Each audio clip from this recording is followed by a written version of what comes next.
The title today is Home. So I've been thinking about the fundamental meaning of home. The meaning for me personally, the meaning in general, the meaning in politics, and general like existence on this planet. Like you come to this planet, there's already a bunch of people and a bunch of animals already here. So you kind of have to make room for your own body and your own life on this planet. So the question is like, um, do you have the right to your piece of land just by coming here? Or whatever is here, it already belongs to somebody else and you're like a guest and you have to like earn your right. So you're either lucky to be born in a family that owns stuff, or if they rent stuff, then you have to keep renting from somebody else. So does that somebody else have the right to own? Like where did they get the right to own a piece of this planet? Or the resources, for that matter. There's water, air, oil, soil, where plants get their nourishment, and then we eat those plants.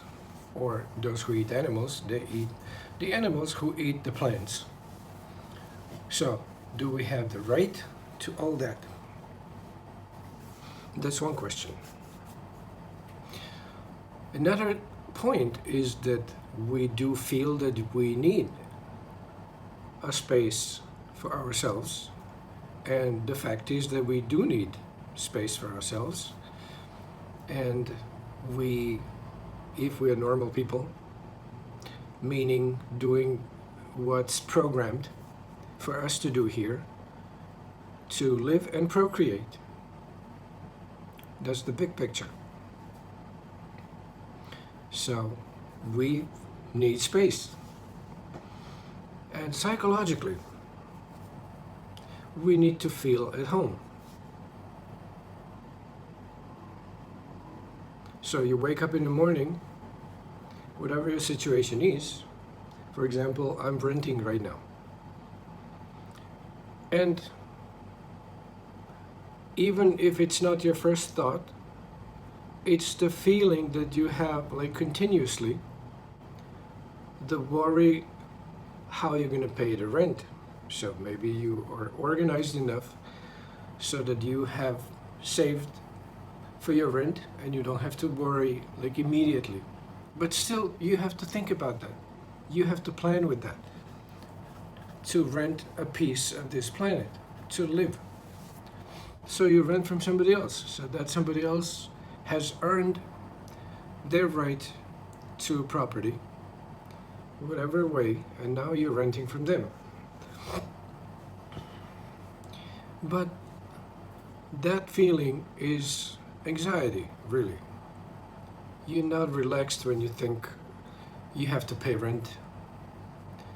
Like when you're thinking how to ensure that you always have roof over your head. It's a source of anxiety. Just like you always have to think that your fridge is full of food, you have enough grain and fruit and milk and whatever.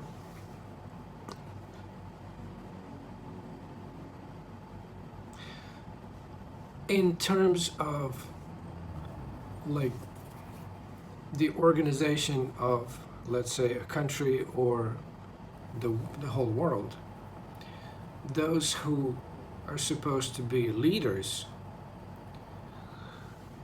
and managers of all the resources and people on the planet, they should take into account a problem that everybody has, which is having a home, a place that they can call home, and having enough food and having general comfort. So, as a head of state, you're supposed to ensure that everybody is settled like that. So there's how many countries in the world? There's like, it's always changing, actually, like increasing. It used to be 200 something countries when I was little. I think there's 300 something countries now. So every country claims land also. So you call it homeland. And the whole group fights, usually fights to preserve that land. Or if they don't have enough land, they fight to get more land for all the people in the country. And then you have a sense of belonging to a country, belonging to a nationality, which is normally like a racial group. It's also connected to religion and the general set of values. But you agree to call one piece of the planet your country, and to collectively defend that piece of land. Just like you collectively decide in a family that you want to keep your house safe from whoever is a threat. For example, one thing that actually triggered these thoughts is that we had red ants settle right underneath this house. They just considered that this would be a good place for their home. The fire ants. So I have a problem with that because I'm renting this house and I live here and I consider this my home. So fire ants, just by their nature, they bite and it hurts. So like I'm trying to get to my bike, and just to get to the bike from the door, I get bit like 2-3 times, and they really bite viciously. It hurts for like an hour. It's like some really heavy poison. So it's not that only that spot hurts, but like the whole area, like my whole foot hurts. So I get on the bike, and instead of like riding a bike like joyfully around this wonderful island full of bugs, I'm in pain for the whole ride and the ride back. So I declared a war on the fire ants. And then I Googled what to do. What's the cheapest way to do? Boil some water, find a mound, and kill the queen. And whatever workers were on the mound. And then if there's no queen, they die out. Of course, I was, I couldn't find the mound really. They're like all over the place. So I just poured hot water all over the place, and I don't think it solved the problem. So today's the day 2 of the war. So they think they have the right to live there just because. Like there is no peace agreement between us and them, and they defend their territory. They think I'm unlawfully walking over their land, and they just fight for it, and they bite my feet.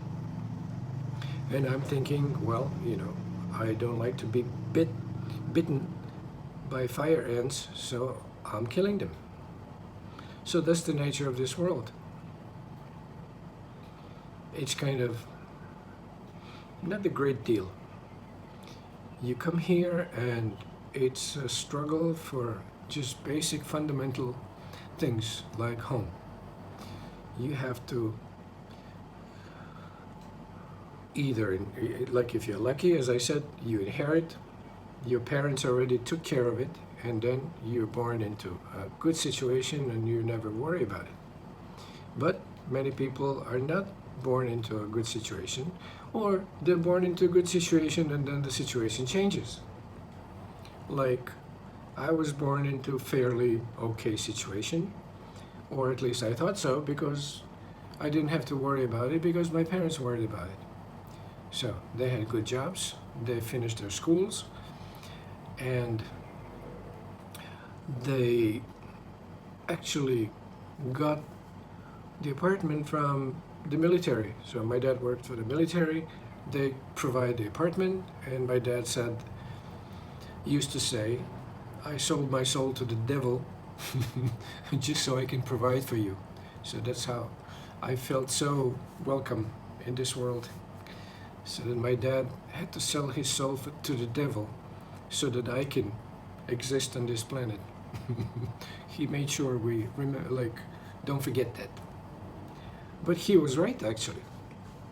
You know, he had to fulfill all the obligations to the military, whatever they were, in order to keep the apartment and keep the family safe in a home. So he worried about it, and he was always stressed and anxious and angry, and he had to put up with the other military people who were in many cases assholes and jerks and on ego and not deserving of their positions or whatever. And you know, he would come home mad, and we had to put up with it at home, but it was home. And then the situation changed. What we used to call home country had ceased to be, because history and nationalities that had decided previously to come together and to make a big, strong country with new values of communism, and let's just forget about God and we make our own values and everybody's equal and blah blah blah. So everybody lived happily in a communist regime. I'm joking, not really happily. For whatever, from 1943 until 1980, and then the big leader Tito died, and then immediately they started fighting who's going to be the next president, and they couldn't agree, and then each year we had one president from one state, one out of 6 states, and that didn't really work out. So you had one president from Slovenia, and that president tried to do everything to suit their, agenda. And then next year we had a president from Serbia, and then they worked, to secure whatever agenda they had. So in the end, after 10 years, they just decided to separate. But it wasn't easy to separate, so, it was one country, and then people moved around, they made families, and we had mixed marriages, and I'm a product of that. So it was not easy to put the border there and make everybody happy. So there was a lot of killing, and many people died, and then many people had to compromise after the war and choose where they want to live, or they didn't have much choice. So the sense of home and homeland, for me personally, is gone. I don't have a homeland, My home was Yugoslavia. It was not perfect, no place is perfect, but that was my home. What was my nationality? Yugoslavian. And then after they broke up, you had to choose and prove your nationality. And people are still trying to prove their nationality. Like my mom had to prove she was Croatian, and she did it because she was Croatian. Well, she was half Slovenian, half Croatian, but then, she had some documents where she declared herself Croatian, but she also had documents where she declared herself Slovenian, but she picked the Croatian one because you have to pick something. but she was born in Serbia of Croatian parents and Slovenian. So she also has a Serbian passport. And me, I was born in Serbia, and actually before this whole thing started, I left the country and I didn't really care. So I got myself an American passport.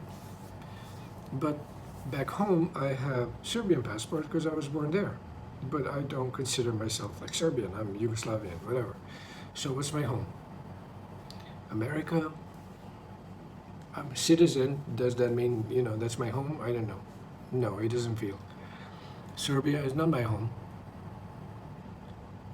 It's different now. People moved. Those people who were there, they're not there. My house where I was born is not there. I mean, not mine. So what's my home? What's my nationality? There's like that nationality doesn't exist anymore. So I'm just like outdated. Home. Now my home is Thailand, but it's a home like from the date I get my visa for a year. So like every year you extend your feeling of being at home for a year. So I'm like, okay, this is my home for a year, and then hopefully next year, I can extend, and this can be my home for another year, unless they change some laws and they're like adding to it, like whatever. Now you have pandemic, so if you want this to be your home, then you also need a COVID insurance. And first you needed a COVID insurance for like $100,000, and then $50,000, and then $20,000, and now they say $10,000. So what? COVID is getting cheaper, like treatment. Side topic. So anyway, there's like all these conditions that you have to fulfill so that you can call someplace home. Like somebody gives you the license, a permit to have a home. You have to get the permit from the host country. So like the country has the government which gives you the permit, or the citizenship, or the residence, or asylum, or refugee status, like whatever. You have a status. And who gives you the status? The government. Who is the government? A bunch of people who are supposedly elected so they're like representing the will of the people. Well, I'm the people. You're not representing me. I want a home. I don't want you to tell me that I can live here or not. So who are you representing? Who is any government representing? Well, I can tell you for sure 100% who they're representing. Themselves. Their priority, number one, is to have their own comfortable life, to have extended powers over people, over money, over projects, lands, businesses, whatever. Just have power. And their extended interests like family or friends or whatever. Or they have their own values and they want to impose their values on others. You think they're there to serve? So like they're looking at like what your value is, or what your values are, or like what our collective values are, or they're trying to listen to the sages from the temples or saintly people who figured out how to live peacefully and happily on the planet, and then they picked a set of values that are actually the best for humanity. No. They think how to grab the position and work for themselves, for their agenda. So good luck to everybody. They tricked you to vote for them, but they're not working for you. They're working for themselves. And sometimes or many times, or all the time. At all times, they're employees of some other people because politicians are not really running things, as many of you know. So we're at the mercy of the politicians for your home, for your feeling safe at home, secure. Home is something like, you want to count on it. You want to know that every morning when you wake up, you will be secure, safe at home. Everything's built on that. This is where it's like a tree needs a piece of land to set the roots and to get all the nourishment and to stand on it. Just a fundamental thing.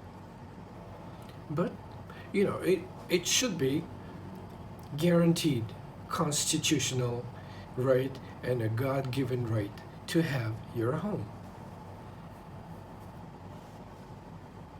So, actually, in many constitutions, there is a thing called like property rights. Like you have the right to your property. So, however you acquired it, you have the right to it. Like nobody can take away your home, like your property. You own a piece of land, you own a home, and you have the right to your property.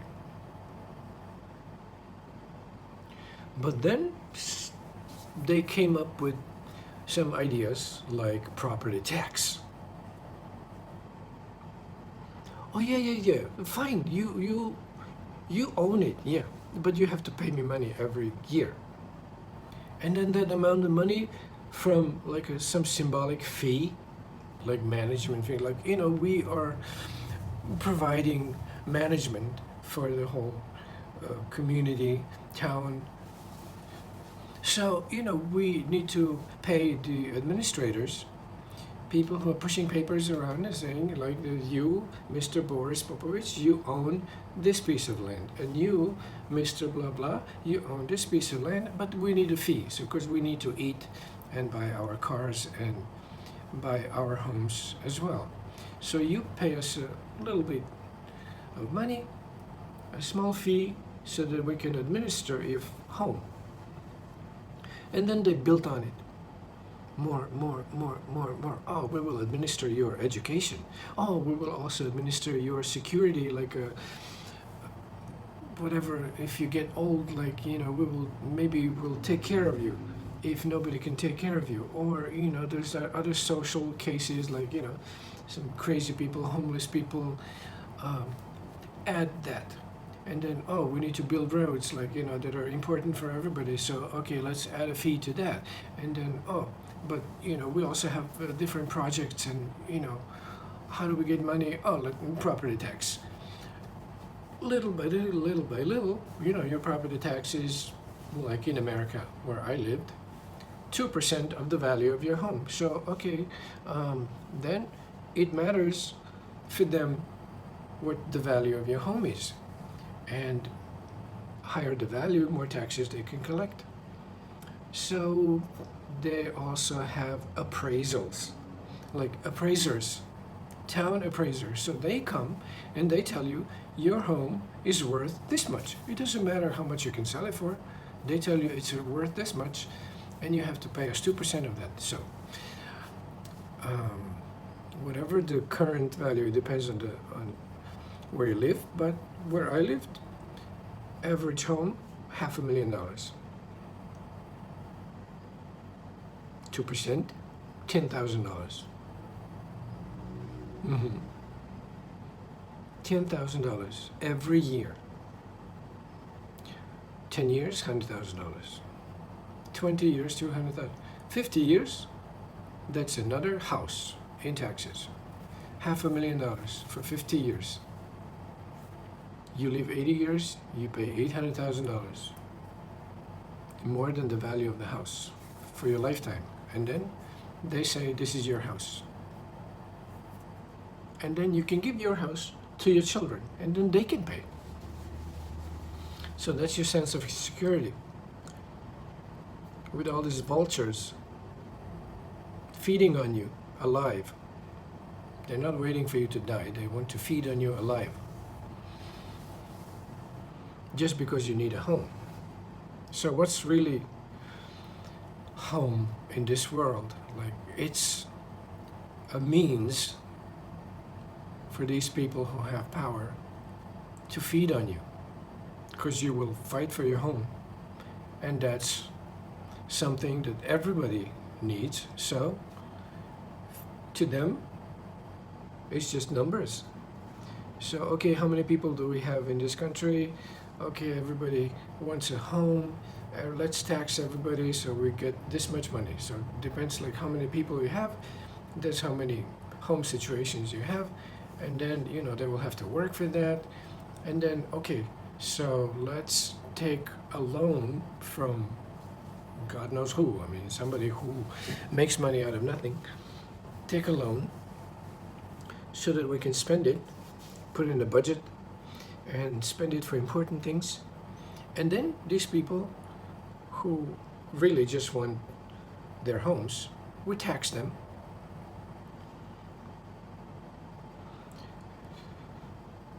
And that's how they live, on top of your head. Home, home, home. So is this world really feeling like home like that? It could, if you had like a righteous king of the planet whose priority was to ensure happiness of the citizens of the planet. These guys, not their priority. So those are some of my thoughts about home. It's a very, very important thing, the most important thing. Everything starts from home, whatever you call home. But your life begins at home, like your day begins at home, unless you're in a hotel or whatever. But you wake up and you want to feel at home.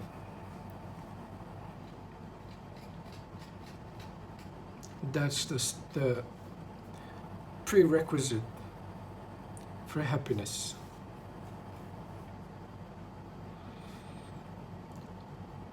What happens with all this that I mentioned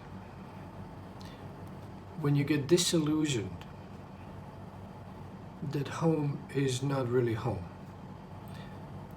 Because the government, the other people who want to claim the same property, the same land, and you have to fight, and then you lose it, and then you get it back, and then you give your life for it, and then your kids get it, and then they die for it, or whatever.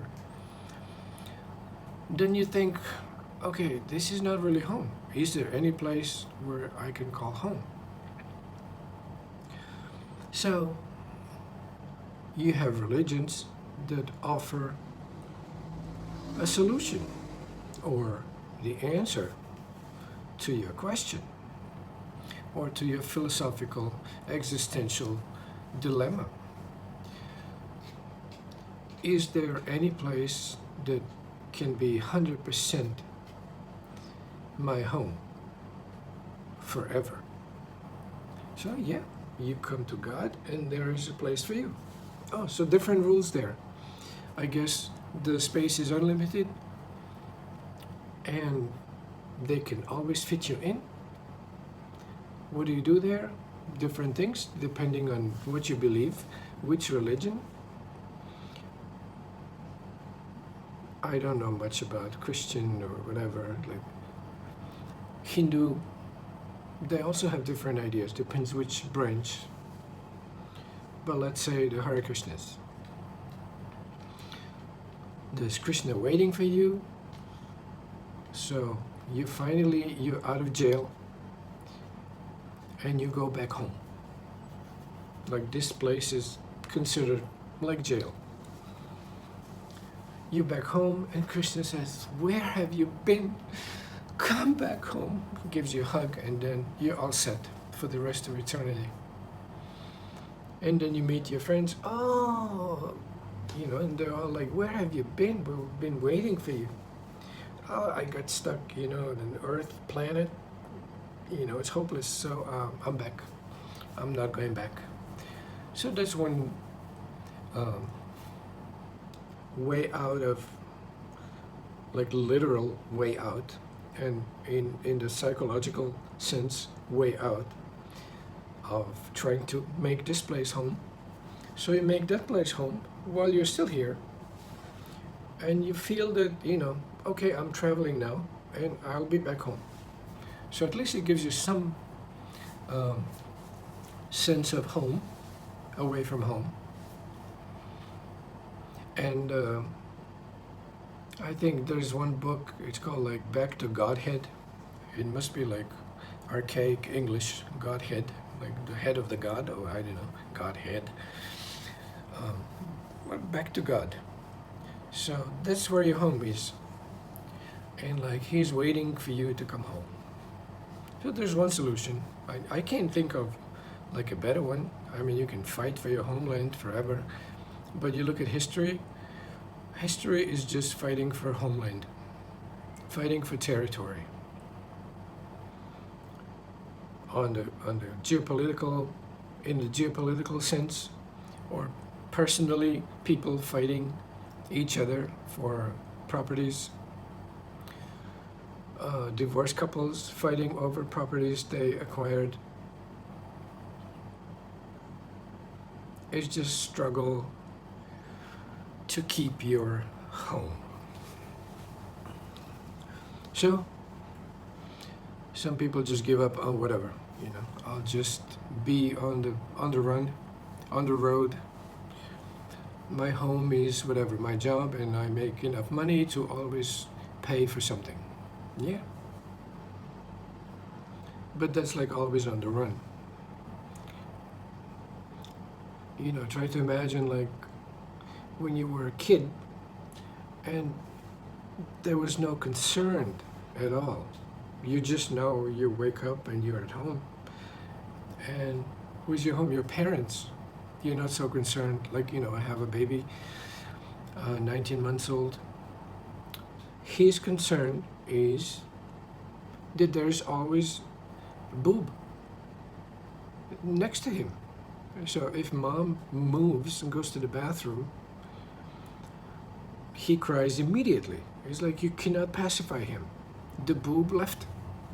That's his home. A place to lie down and suck on a boob. So that's his fundamental right. So actually babies also have anxiety. Where's the boob? Where's mom? Everything comes from mom and dad. I cannot leave either. If I try to leave the house, it doesn't matter. I'm just going on the porch to clean up or something. Cries immediately. So everybody wants their home and whatever they include in that. So I thought this was an interesting topic for you. I don't know if you survived for 37 minutes of this, but if you did, congratulations. See you again.